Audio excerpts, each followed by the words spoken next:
My name's Josiah. I served in the Army from 2005 until 2011. My unit deployed 0708 to Iraq. I eventually was hit by an IED. That day we were basically just on a pretty routine foot patrol, walking down the road, and an IED went off. And, my life definitely was changed forever. My biggest challenge was due to the nature of my injuries, you have a guy who has serious injuries and has serious pain and, was prescribed serious narcotics. I think I was still in such shock from the whole situation that I never really thought about the pain medication. Um, and after I got out of the hospital, they prescribed me Oxycontin. For me, whether it was the addictive nature in myself, I don't know, or what the right and wrong answer is, I don't know, but I became very, very chemically dependent on those narcotics. I took full advantage of that situation, and abused pain medication for some time. I got to a point where I was so separated from life itself and from God and from my family that, everyone around me obviously knew what was going on and didn't know how to deal with it.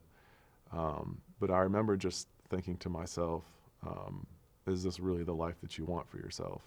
One of the biggest things that got me is I remember thinking, here you are, a decorated combat veteran, who served honorably, and now you're a junkie. And that was something that broke my heart. I went to rehab and I actually attended Narcotics Anonymous meetings for some time.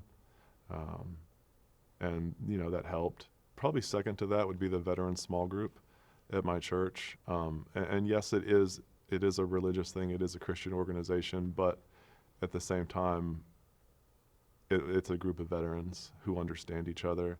And for me, that was paramount because dealing with specifically combat injured veterans, but even veterans in general, when it comes to getting them help, it's 100% based off of relationship.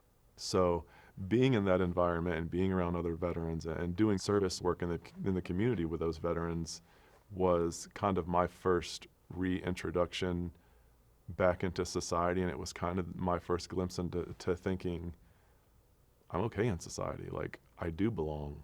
As many times as I thought, like, well, I should have just died. The truth is I didn't. And so I'm here for a reason, and I have things to contribute, and I am worthy. I still have bad dreams. I just process them differently. I still keep people at a distance. I just am quicker now to suck it up and let them in.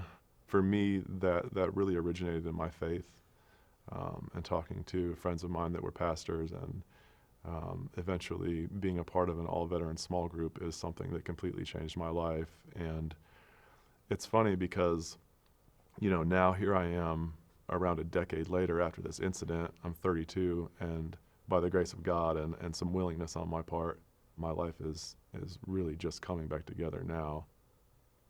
I would tell somebody who is struggling that I love them and that I need them and society needs them and that they have a lot to offer.